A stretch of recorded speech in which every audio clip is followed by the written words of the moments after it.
The next one, here we go.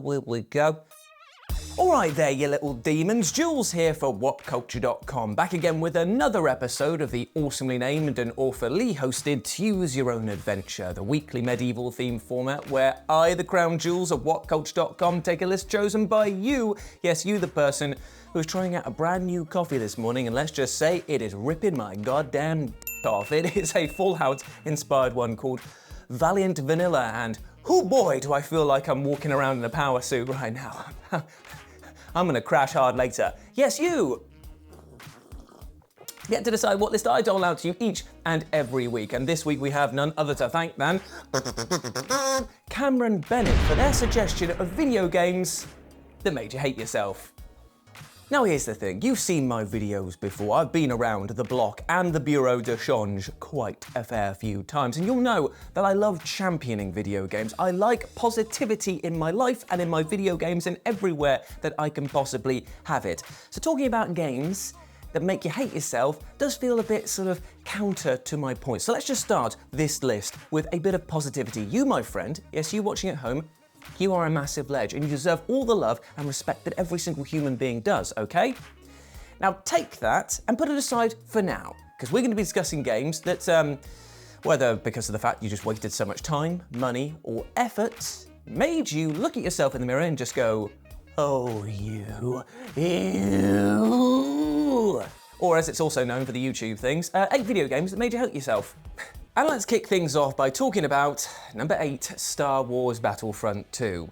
Now, if a publisher well and truly whiffs it with a highly anticipated AAA video game, you should probably take their claims about the sequel being a ton better with a truckload of salt. Case in point, we have Star Wars Battlefront 2, which DICE and EA assured fans would address the major issue that the first Battlefront had, which was the lack of anything to absence of a single player came and egregious doling out of DLC and a paid season pass. Battlefront 2 promised a meaty cinematic story mode while ditching the season pass model in favour of entirely free DLC, and left many fans doubtless that it would be a wildly superior title. Oh, if only we knew, friends. If only we knew. I mean, the fact that I'm still talking about it today in the year of our Lord, Slimy Lord 2024, really speaks volumes to how much they this up. Because this was perhaps the all-time greatest instance of fool me twice, not very nice. Battlefront 2's early reviews pointed out that the game's implementation of predatory loot box mechanics was egregious, and it heavily incentivized players to spend real money on microtransactions in order to speed up multiplayer progression. This caused enough of a furore that EA actually pulled the plug on microtransactions before the game's full release. But that didn't remedy the fact that the game's progression system was still designed with them in mind, ensuring that players were left grinding themselves silly to unlock even a single hero character. And though Battlefront 2 was substantially improved in the months following release, it remains a shining example of the perils of pre-ordering. If you've got even a modicum of self-control, you're better off just waiting a few days and letting other folks spend their money to test it out, especially where multiplayer games are concerned. So yeah, it's a real shame that Battlefront 2 made you hate yourself, for the fact that you loved the franchise so much you just wanted to believe EA and help it succeed. Number 7, Duke Nukem Forever. Wellity. I mean, Battlefront 2 may have absolutely stunk up the party, but at least its gameplay fundamentals were relatively solid, the same which cannot be said of Duke Nukem Forever, a game where morbid curiosity is pretty much the only reason that you bought this game. Having spent so long in development, more than 14 years, this was jokingly dubbed Duke Nukem Taken Forever by the gaming press, and it finally released in 2011 to dismal reviews. Now, most critics had little love for the game's woefully dated visuals, mouldy humour and general lack of polish, and yet there were people who spent day $1 on this game and were still shocked by the naffness of it all. And you just want to say to them like, what did you expect? What did you expect, dude? Come on, you're better than this. I mean, this is a game where the most artistic moment of it is you picking up a turd and throwing it around. That's the highlight of the game. And it's in the first 2 minutes. And you know what? I don't think that there's a more apt metaphor for the entire experience of Duke Nukem Forever than playing with a turd. Now, if you bought this day one, that's a pretty embarrassing memory, but what about those poor souls who splashed out on the $100 Balls of Steel Special Edition, which included all manner of just terrible tat, including a 5-inch bust of Duke himself. To be fair, though, that bust was the only thing there that wasn't made a tit of this. Hey, oh, look at that wordplay. God, this coffee really is doing a number on me. And let's just face it, if you did end up with this tat, if you ended up with the bust on your mantelpiece, it just sits there, kind of like Edgar Allan Poe's Raven, just basically just going like, never more, never more, never more will you be trusted to buy your own games. I'm taking away your pocket money. Number 6, Tekken 8. Okay. I need to explain a few things here. Tekken 8 released to rave reviews from most critics with wide praise for its stunning visuals and tight as F gameplay. Yet, a month after its release, the player reception took something of a tumble when Namco opened the in-game Tekken shop.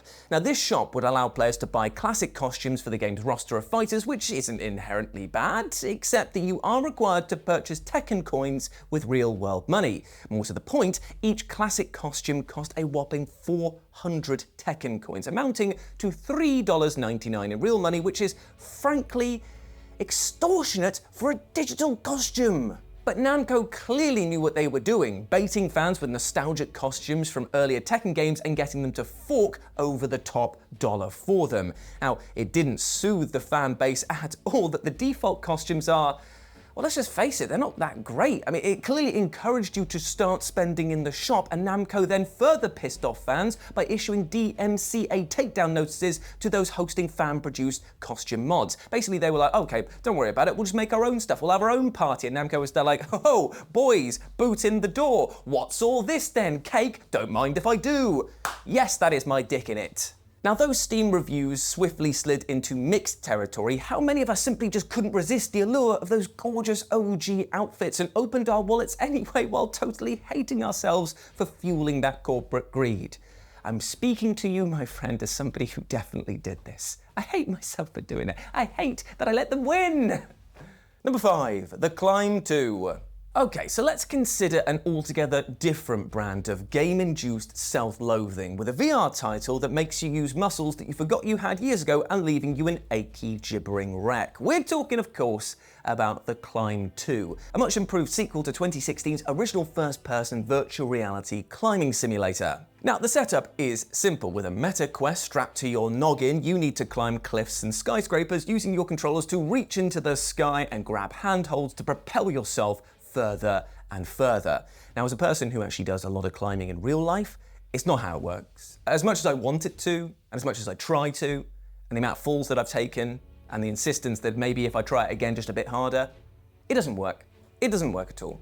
Now, thanks to the tactile gameplay and gorgeous visuals, The Climb 2 is one of the most immersive VR titles on the market, selling the illusion of hanging hundreds of feet off the ground with a queasy, sweaty-palmed verisimilitude. But more than that, a lengthy play session can actually be incredibly physically strenuous. Outstretching your arms for long periods of time will likely result in some serious aches and pains the next day, at which point you might wonder why a damn video game is making you do this at all. Now, it's certainly not a bad thing for your physical well-being overall, and it's a terrific game to boot, but it is one that may make you question your life choices when your muscles start burning after you spent 30 uninterrupted minutes scaling a bloody cliff face. You may be realizing that, oh, I do actually need to go to the gym, and then that's where the self-hatred can come in. And trust me, brother, I've been there.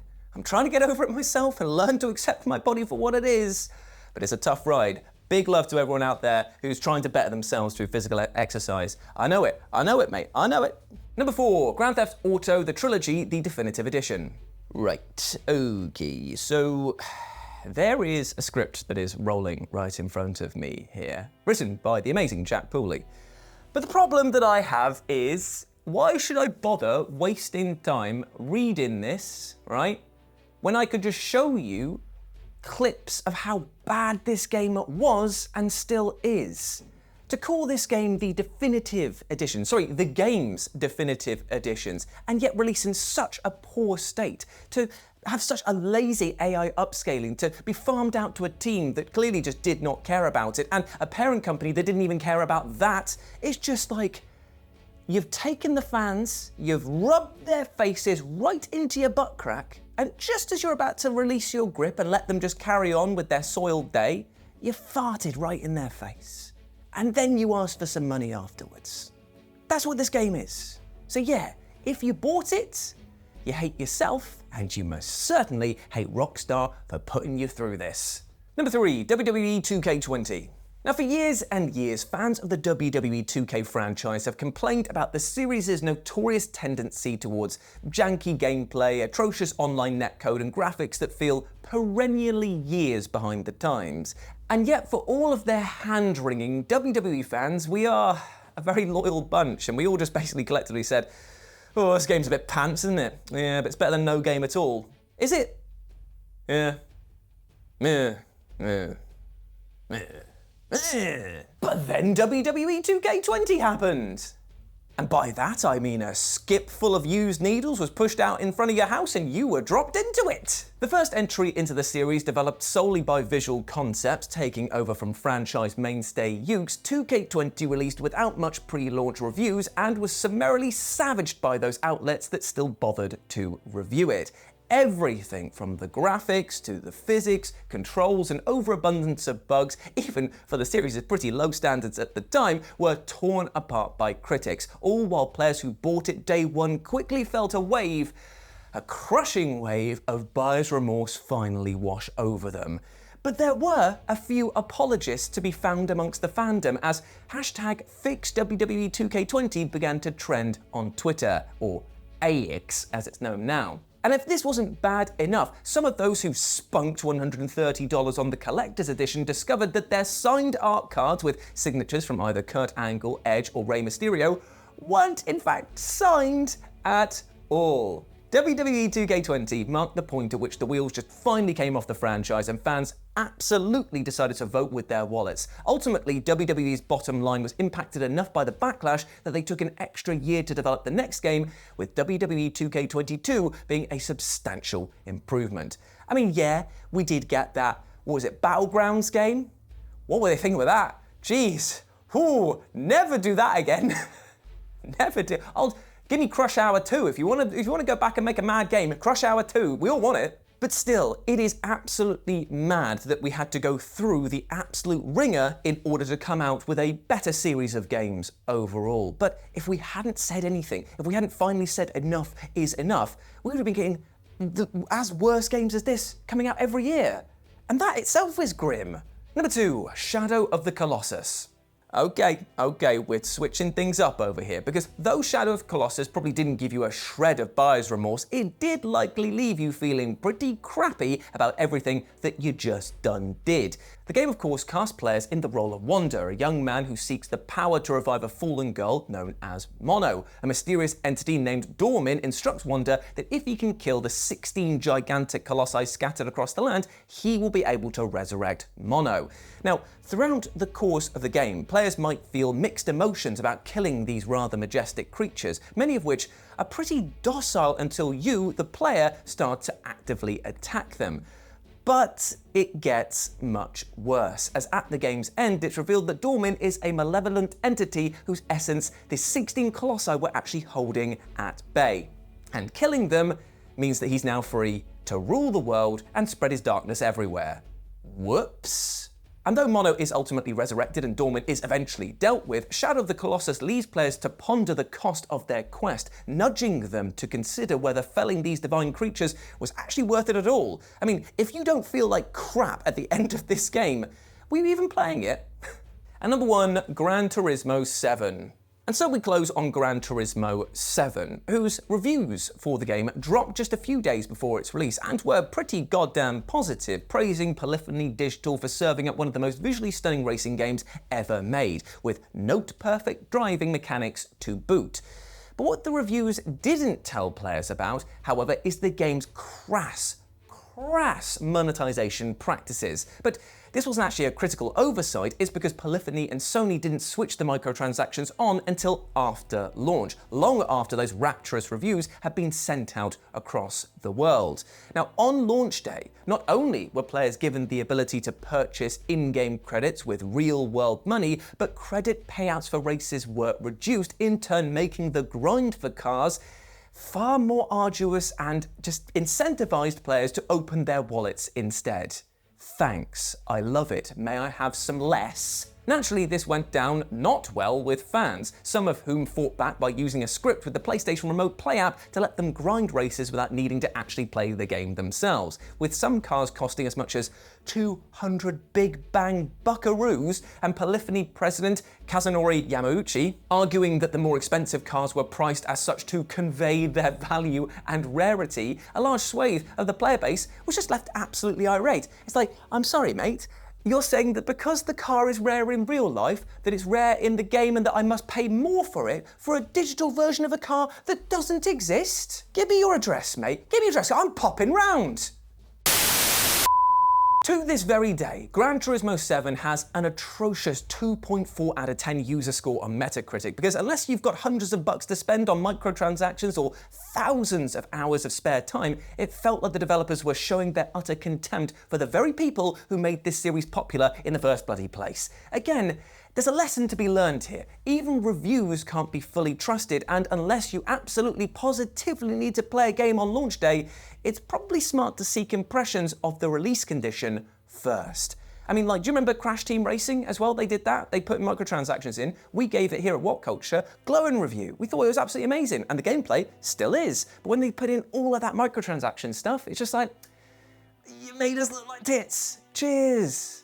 Thanks. Anyway, that's a different story for a different day.